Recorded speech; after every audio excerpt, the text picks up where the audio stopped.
Olá pessoal, seja mais uma vez bem-vindo ao nosso canal Manancial Live. Quero dar uma saudação especial a todos os nossos telespectadores que sempre nos acompanham, em nosso canal. Quero dizer, é muita alegria, é muita maravilha estarmos aqui. É mais um sábado para estudarmos a lição de escola sabatina. Mas a coisa nesta semana será de uma forma um pouco diferente, porque trago aqui comigo um convidado muito especial. Ele é o irmão Antônio. Como está, irmão Antônio? Tudo bem, irmão Aurélio. Obrigado pelo convite nesse programa. Que seja mesmo uma bênção da parte de Deus estarmos aqui juntos no teu programa, quer dizer, no vosso programa, né? Okay. Que todos os amigos também sejam bem-vindos no programa deste sábado. Obrigado. Talvez para os nossos amiguinhos lá em casa, nossos amigos, conhecerem um pouco qual é a igreja que frequenta. Obviamente, somos adventistas, né? Mas qual é a igreja que tens frequentado? És estudante, és trabalhador? Como é que é? Bom, eu passo os cultos na igreja das Maotas, né? Maotas Mãe, assim é conhecida na igreja, porque tem uma outra escola. Bom, sou, digamos, trabalhador, né? Ok. Digamos, trabalhador. Pausei um pouco a caneta já há um tempinho, né? Tempinho. Então agora estou a trabalhar. Ok, que bom. Então, este é o nosso irmão Antônio. É com ele que nesta semana estaremos a discutir um pouco a lição de escola sabatina. E como nós sabemos que temos um costume, né? Mas antes de orarmos, eu gostaria que fizesses 10 partilhas só. Partilhe para 10 amigos seus, só para nós começarmos a ajudar e todos nós acompanharmos este programa. Agora, como temos por costume, antes de introduzir a nossa lição de escola sabatina, pedirmos o Espírito Santo, pedirmos a Deus para que nos ajude a compreender a sua Sagrada Escritura. Primeiro vou pedir o meu convidado especial para que nos proporcione com uma pequena oração. Oremos, que todos nós fechemos os olhos que estão em casa. Oremos, Santíssimo Pai, Senhor Deus que habitas nas alturas dos céus. É um grande privilégio, Senhor, estarmos aqui na Tua presença, nesta manhã do sábado. Pedimos-te, ó Deus, que possas nos guiar para que possamos aprender da Sua palavra. E que, acima de tudo, Pai, cada um de nós, os que estão em casa e entre nós aqui, que possamos alcançar luz e vida, salvação nas Tuas mãos, Senhor. Amém. Seja com todos nós, nos abençoe abundantemente. Que compreendamos a Sua palavra conforme o Senhor nos vai iluminando. Em nome de Jesus Cristo oramos. Amém. Amém. Muito obrigado. Pois bem, nós estamos na lição número 5 da lição de escola sabatina. Para quem não sabe o que é a lição de escola sabatina, este é o manual que nós, os adventistas do sétimo dia, usamos. Okay? É um manual que nos ajuda a compreender com mais clareza a palavra de Deus. Foram teólogos formados, obviamente, nesta área. Pois bem, então nós vamos dar a lição número 5, uma lição muito importante, okay? E bem específica para a época em que nós estamos a viver. Lição número 5, que tem título Somente as Escrituras, ou só a Escritura. O verso áureo, verso para memorizar, está no livro de Hebreus, capítulo 4, nos seus versos 12, que diz o seguinte: porque a palavra de Deus é viva e eficaz, e mais cortante do que qualquer espada de 2 gumes, e penetra até ao ponto de dividir alma e espírito, juntas e medulas, e é apta para discernir os pensamentos e propósitos do coração. O escritor de Hebreus, não se sabe quem é, ele deixa muito claro, dá aquela que é a função da palavra de Deus. Diz que a palavra de Deus é uma palavra que é apta para discernir o pensamento do homem. Quer dizer, ao termos a palavra de Deus, nós temos como guia que podemos pensar melhor no que diz respeito a coisas cristãs. E não só, várias outras coisas. Ok? Como já havíamos falado aqui, o nosso tema central é somente as Escrituras. O somente as Escrituras é uma palavra que ela vai derivar há 1500 anos atrás, com os reformistas. Um deles foi o Martinho Lutero. Por acaso, ele é que é, vamos dizer, dono desta palavra.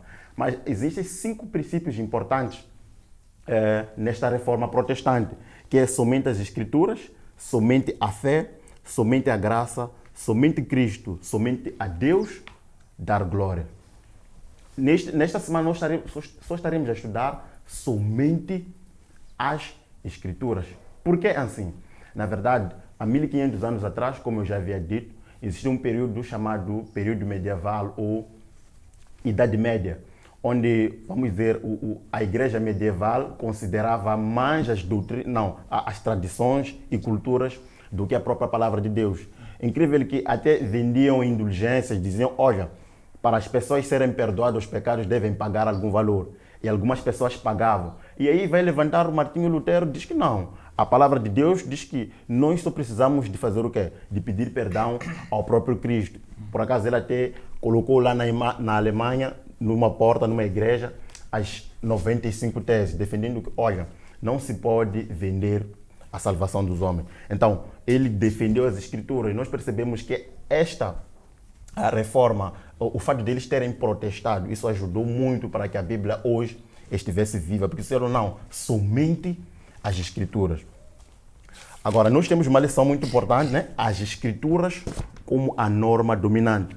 Quando nós percebemos o apóstolo Paulo, ele diz que, olha, nós não devemos ultrapassar aquilo que está escrito na palavra de Deus. Eu costumo dizer, olha, nós como cristãos devemos moderar, devemos ter a Bíblia como sendo um livro que domina a nossa fé. Não podemos ir muito além daquilo que está escrito, senão vamos acabar sendo fanáticos. Nem podemos ficar atrás ou aquém do que está escrito, porque vamos ficar num relaxo espiritual. Ok? Agora, a pergunta que eu vou deixar, né, seria, como é que o irmão Antônio vê esse assunto de escritura como sendo algo que deve dominar a nossa fé? Muito obrigado pela palavra, pela bela introdução que o irmão Aurélio aqui já fez. Deu-nos mesmo a perceber aquilo que é a visão geral do conceito sola scriptura, né? Que é um conceito que surge numa época em que a Bíblia, a cristandade estava a ser oprimida pelo clérigo, pelo grupo de pastores, bispos, não é, padres, não é, que pregavam coisas sinceramente que estavam acima daquilo que estava escrito, né? Davam mais ênfase à palavra humana do que propriamente a Bíblia, né? Havia uma restrição no acesso à Bíblia, não é? Tanto é que nós encontramos aqui a figura do Martinho Lutero, quando ele surge e descobre que há alguma coisa além do que os bispos, os padres, não é, pregavam naquela época. Então ele vai conhecendo alguns textos de Romanos, né, de Efésios, somos salvos somente pela fé, né? E então, dentro desse contexto, surge o grito, né, de somente pela Bíblia, somente pela Escritura, sola Escritura. Então, este conceito surge, na verdade, para nos trazer, nos mostrar que somente a Bíblia é que deve dominar todas as nossas práticas como seres humanos, né? Tanto vida social, tanto vida espiritual, não é?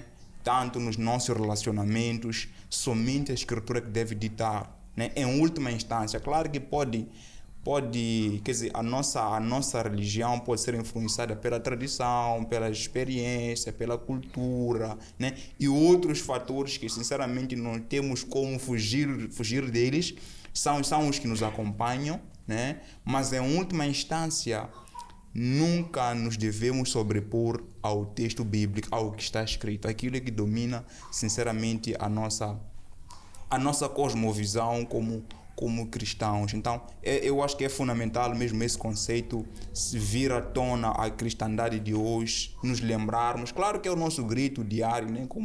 Como protestantes, né? Sei que ainda existem protestantes hoje, sinceramente falando, mas ainda tentamos resgatar este conceito, que vamos só nos basear para a nossa fé com as Escrituras. Deve ser a norma dominante, a nota dominante da nossa música, que é a vida, né? Então, obrigado, irmão Aurélio. E o mesmo Martinho Lutero acabou fechando de dizer: somente as Escrituras são o verdadeiro Senhor e Mestre de todos os escritos e doutrinas da terra. Então, somente a Bíblia deve ser a única, vamos dizer, a única fonte que rende as nossas doutrinas como cristãos. Nós temos a unidade das Escrituras. Nas semanas passadas nós percebemos que a Bíblia foi escrita, né, num período de mais ou menos 1600 anos, e nós percebemos que a Bíblia, né, teve mais de 40 autores. E nós percebemos que porque todos estes foram inspirados pelo mesmo Espírito, a Bíblia ela é única. Apesar dessas pessoas terem saído de lugares diferentes e exerciam funções diferentes, a palavra de Deus ela é unânime, ok? E é uma palavra viva. E isso é muito importante para a interpretação nossa ao estudarmos o texto bíblico. Porque, infelizmente, hoje nós vivemos numa época, né, em que existem muitas igrejas. E se de fato existem muitas igrejas, é que nós acabamos distorcendo o texto bíblico, acabamos deturpando aquilo que é a palavra de Deus. E para além disso, né, também vou dar um espaço para comentar, né, na unidade das Escrituras, temos também a clareza das Escrituras. Para além da Bíblia ser unânime, ela é clara, ok? Um exemplo muito prático é quando nós notamos, por exemplo, que quando nós ensinamos uma criança, ela entende a palavra de Deus, do que talvez outros livros. Você pode talvez pegar um livro da 12ª matemática, tentar ensinar uma criança, não vai entrar nada. Mas pegou a Bíblia, explicou, a criança compreende. De fato, não podemos esquecer uma situação aqui. Existem aquelas situações em que a pessoa se depara com um texto bíblico, vamos dizer, que seja difícil de compreender. Como é que nós podemos lidar com isto, né? E não esquecer a lição da unidade das Escrituras. Então, vai girando em torno disto. Ok, muito obrigado, irmão Aurélio, também por trazer esse conceito fundamental da unidade das Escrituras Sagradas, da Bíblia, né? Talvez queria convidar ao querido, aos que nos acompanham lá em casa, nos que estão a assistir o programa, a abrir a carta aos Timóteos, capítulo 3, versos 16. Diz assim, eu só quero tomar ali uma palavra deste verso. O apóstolo Paulo, quando ele escreve a carta para incentivar o Timóteo para se fortificar na fé, ele faz menção da palavra de Deus. Ele diz assim, porque toda a Escritura é inspirada por Deus. Eu queria chamar a atenção ao querido telespectador aqui, para que atente um pouco, chamar até em especial aqueles que são, né, viram um pouco escola, talvez até 12ª classe. Quando nós estudávamos a filosofia, mesmo a matemática, em algum ponto da matemática, nós falamos sobre quantificadores, né? Eu lembro-me que nós classificávamos o toda como quantificador universal, quantificador global. Está a dizer o que o Paulo com isso, está a dizer que toda a escritura, que toda a escritura ele estava a falar. O que escritura eles tinham naquela época? Não tinham o que nós chamamos de Novo Testamento, né? Eles, talvez se existiam, era um e o outro, né? Que alguém já tinha escrito uma outra carta que talvez, e não estava disponível para todo mundo, né? Estava disponível somente para aquelas pessoas para as quais a carta tinha sido escrita, né? A carta aos Tessalonicenses, né? Mas toda a escritura, de que ele estava a falar aqui? Nada estava a fazer menção do Antigo Testamento, o que nós chamamos de Antigo Testamento, né, que era a Bíblia que eles tinham naquela época, né? Então, quando ele diz que toda a Escritura, se nós procurarmos fazer uma classificação aqui dessa palavra, toda a Escritura, ele está a falar da globalidade. Agora, a questão ali, e ele em Romanos, ele vai um pouco mais longe, né? Em Romanos 15:4, ele chega a dizer o quê? Que tudo que foi escrito para o nosso ensino. Que tudo é que foi escrito? Que tudo é que foi escrito? Ele estava a se referir basicamente ao que nós chamamos, claro, de Antigo Testamento, que esse Antigo Testamento na época não chamava Antigo Testamento, né? Mas a partir do 4º século a cristandade começou a dividir, não, aqui é novo, aqui é antigo e tudo mais. Então, é fundamental perceber que a Escritura, ela toda é unânime em termos de fio de pensamento. O pensamento é o único. Claro que foram vários autores que escreveram, né? A diferença de classes sociais e tudo mais. É por isso que quando tu vais lendo cada livro, vais percebendo que cada um tem seu estilo. Há um que tem um estilo mais, né? É mais intelectual, né? Há aqueles que nem por isso, né? Há aqueles que são agressivos por natureza. João Batista, você vai ver, ele é víboras de pessoas, tá a perceber? Vais perceber o João de Patmos, o que escreve Apocalipse, né? Mais calmo, né? queridinhos, irmãos, filhinhos, não percebe, né? Incrível. Vais perceber o Jeremias, o Moisés, eles achavam-se. Então, essa diversidade é fundamental, apesar da diferença das pessoas que escrevem. A Bíblia é única. Mas a Bíblia é única porque quem está por detrás do pensamento bíblico não é o ser humano. Claro que Deus usou o ser humano para escrever, mas quem está por detrás não é o ser humano. Há um pensamento, é por isso a 2 de Pedro 1, 20 e 21 diz o quê? Diz que porque homens santos falaram da parte de Deus, né? Então, e continua, não há nenhuma profecia que vem por licitação ou elucidação própria, não houve nenhum ser humano a querer tentar inventar. Então, aqui nós, quando estamos a estudar a Bíblia, temos que considerar que a Bíblia ela é um todo, né? Ela se complementa, né? Então, não podemos estudar assuntos isolados, porque nos é mais interessante, porque, né? Então temos que chamar mesmo a atenção a todo mundo para que nós possamos ter esse aspecto, né? Agora, em relação à claridade da escritura, bom, porque quem está por trás do pensamento bíblico é Deus, então a Bíblia é compreensível a todo mundo, não importa. Amém. Se é o mais intelectual, se é menos estudado. Pedro não tinha escola nenhuma, né? Pedro não tinha escola nenhuma. Alguns deles não tinham escola. O que até estava um pouquinho mais avançado em termos de escola era o Judas, né? O Iscariote. Ele tinha alguma coisa, né? Mas o Pedro não tinha coisa nenhuma. Tanto é que quando eles estiveram no Sinédrio, quando estiveram a falar no Sinédrio, os fariseus espantaram-se. Não são esses pescadores que falam com tanta, né?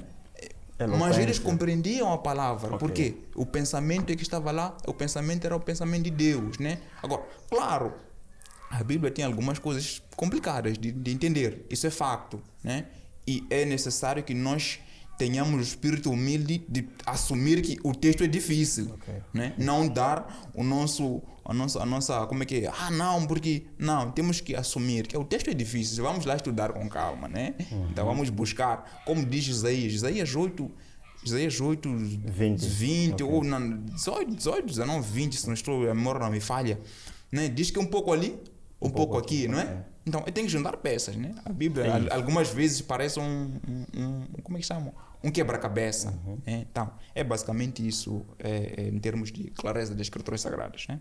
Então, no teu pensamento, quando estiveste a falar de apóstolo Paulo, quando diz que toda a Escritura é divinamente inspirada, então nós já cortamos aquele pensamento daqueles irmãos que simplesmente só se baseiam no Antigo Testamento.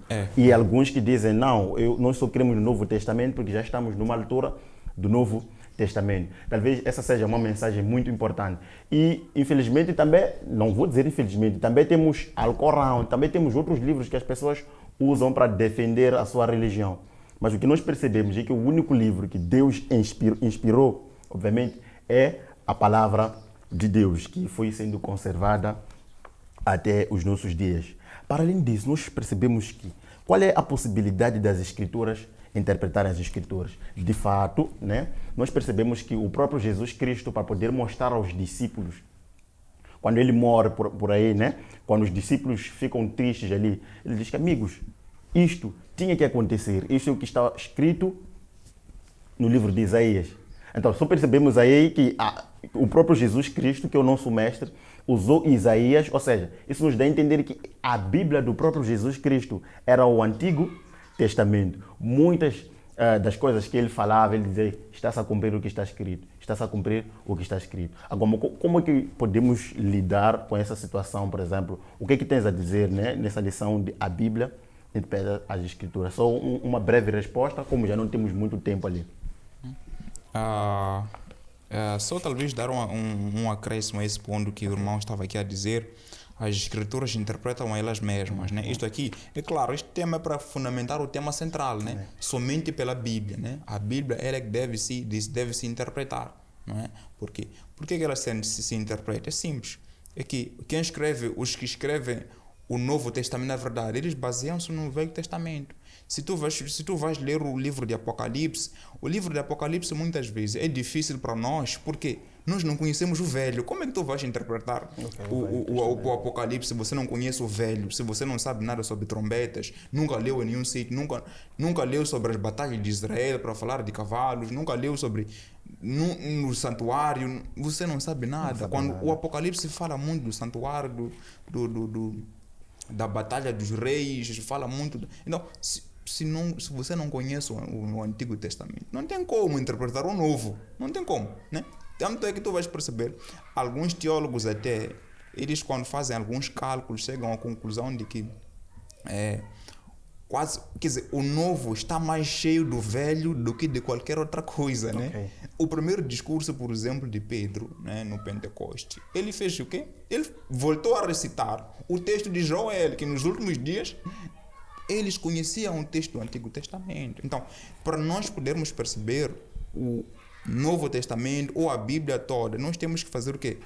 Fazer um pouco ali, um pouco aqui, para poder explicar o texto bíblico. Claro que as outras fontes extra-bíblicas, né? Análise gramatical, conhecer o contexto histórico das coisas, voltar a ler o livro de histórias, são coisas fundamentais, podem nos dar mais luz, né? Mas, quer dizer, vão nos acrescentar valor sobre aquilo que nós já sabíamos sobre o texto bíblico, né? Então, é fundamental interpretar um texto com base no próprio texto. Okay, né? Obrigado. Então, até uma coisa que eu vi nesta semana é que o Novo Testamento tem mais de 2.080 e tal de citações do Antigo Testamento. Dá para perceber que este Novo Testamento é fundamental. E essas são citações diretas, okay, sem falar das indiretas. Exatamente. Para além disso, nós temos sola Escritura e Ellen White. Talvez dar uma pequena explicação ao nosso amigo ali, talvez aquele que não é adventista. Ellen White é uma profetisa que ela vai levantar nos anos 1843, 1844. Então, ela levantou, né, nessa época do movimento millerita, e nós acreditamos que ela é uma profeta que de fato foi enviada por Deus. Agora, temos aqueles amigos que dizem, não, nesta época nós já não precisamos mais de profeta. Eu gostaria de abrirmos a Bíblia, porque nós estamos a estudar uma lição de sola Escritura, ou somente as Escrituras. Então vamos ouvir o que a Escritura diz a respeito disso, porque muitos dizem, não, os profetas já terminaram na época de João Batista. Então vamos perceber, décadas depois do próprio João Batista, o que a palavra de Deus diz. Abra comigo aí em casa o livro de Atos, ok? Livro de Atos, capítulo 2, por favor. No capítulo 2 de Atos, vou fazer uma breve leitura só para percebermos de uma forma clara que de fato Deus promete nos profetas nos últimos tempos. Diz o seguinte, Atos 2, versículo 17. E nos últimos dias acontecerá, diz Deus, que do meu espírito derramarei sobre toda a carne, e os vossos filhos e as vossas filhas profetizarão, os vossos mancebos terão visões e os vossos velhos sonharão sonhos. Veja, para quem diz que os profetas terminaram na época de João Batista, esse texto temos que tirar da palavra de Deus, porque ele está a dizer, olha, nos últimos tempos, e na época de João Batista não era este último tempo. E nós sabemos, por tudo que nós temos contemplado na Escritura Sagrada, que os últimos tempos são estes que estamos a viver. Por isso nós acreditamos nela, não é como profetiza. Mas existe um outro ponto muito importante, ok? Peço para abrir aí Isaías, capítulo 8, versículo 20. Talvez seja o último texto que eu estou a abrir. Isaías 8, versos 20. Diz o seguinte, alheia ao testemunho, se eles não falarem segundo esta palavra, nunca verão a alvo. Então, o que percebemos é que Deus está a dizer que se qualquer pessoa testemunhar algo que não esteja escrito na palavra de Deus, esta pessoa não verá alvo. Ou seja, na segunda vinda de Cristo não poderá contemplar, quer dizer, nada lhe serve de vantagem. Agora, uma questão fundamental que eu vou colocar só para fecharmos. Como somos nós adventistas que aceitamos a profetisa, né, Ellen Goldwhite, qual é o nosso pensamento sobre ela? Será que ela pode substituir a palavra de Deus? Como é que isto funciona? Como é que nós lidamos? É uma explicação muito importante, né, para nós e para as pessoas que talvez estão nos acompanhar ali em casa. Obrigado por esse ponto importante também de ser refrisado, né? Como estamos a dizer que somente a Bíblia que tem que ser a regra de fé, trouxe pontos importantes, né, que é Isaías 8:20. Ok. Trouxe também a ideia do Atos 2:17. Atos, né, que é na verdade o que acabas de ler é o que vem em Joel, senão capítulo 2, né? É isso. O apóstolo copiou de Joel, né? Então, refrisar o que ele, a igreja adventista, ela não tem Ellen G. White como substituta ou acréscimo ao texto bíblico, de modo tanto é que a igreja não tem a teologia whiteana, né? Não temos isso, não temos nenhuma, mesmo nas faculdades, não temos nenhuma cadeira chamada Ellen G. White, estudos, não temos isso. Okay. Diferente, por exemplo, de outros movimentos, vou citar porque é de conhecimento, é de domínio público, né? Não temos, por exemplo, os calvinos. Eles têm a teologia que é calvinista. Nós não temos isso. Não temos porque nós entendemos que é mais uma profetisa que Deus levantou, não para acrescentar uma palavra ao cano bíblico, mas para fazer o quê? Para cumprir o que está em Isaías. Que o quê? Se a lei, o testemunho, temos que perceber. A lei, estamos a falar, não são só 10 mandamentos, estamos a falar do Antigo Testamento todo, né? Então, temos que atentar para esses aspectos, que isto aqui não é um acréscimo ao texto bíblico, né? E interessante, as pessoas quando ouvem falar sobre Ellen G. White, correm para criticar. Correm para criticar por quê? Porque não se conhecem os métodos bíblicos para testar um profeta, se ele é de Deus ou não. É interessante que os profetas, quer dizer, a cristandade hoje passa mais tempo a falar dos falsos profetas que a Bíblia diz que existiriam nos últimos dias, do que acreditar que é possível que Deus levante um profeta verdadeiro. Não, nos últimos dias acontecem duas coisas, temos que prestar atenção, que é levantamento de falsos profetas. Como é que Deus já aceitar que o inimigo levante só falsos e ele não levante verdadeiros para poder colmatar, para poder equilibrar a luta? Não faria sentido. Então, temos que fazer o quê? Antes de criticar qualquer profeta que seja, né? Não estou a defender nenhum profeta, né? Que nós ponderemos biblicamente, testá-los. Se o testemunho deles é de acordo com a Escritura ou não. Se for, tudo bem. A gente vai ouvir, vai aprender a mensagem que eles têm para nós, né? Muito obrigado. Então, muito obrigado, irmão Aurélio. Então, está claro, nós não consideramos Ellen White como aquela que pode substituir a palavra de Deus. E não só, um assunto muito importante, né, é que a própria Ellen White, ela exaltava a palavra de Deus. Ela, por exemplo, na citação Primeiros Escritos, capítulo, página 78, ela diz que recomendo-vos a Bíblia, caros leitores, como a única base, né, da nossa fé e prática. Okay? Ela em algum momento ela disse que, olha, eu vos recomendo os meus escritos. Ela diz que, olha, nós precisamos de estudar a palavra de Deus todos os dias e somos obrigados a descobrir novas nessa palavra de Deus para que conservemos a palavra de Deus. Então nós percebemos que esta profeta está mais preocupada em exaltar a palavra de Deus. Qualquer mesma, profeta, né? Deveria. Sim. É uma grande característica. Então a Bíblia é luz maior. Ela nós só lhe temos como, vamos dizer, aquela que deixa uma visão mais desdobrada, uma vez que é profeta, ok? E das últimas coisas que vão acontecer neste mundo. E nós percebemos que essas coisas não contradizem a palavra de Deus. Então, essa foi a pequena explicação que nós tivemos. Até o próximo encontro. Muito obrigado.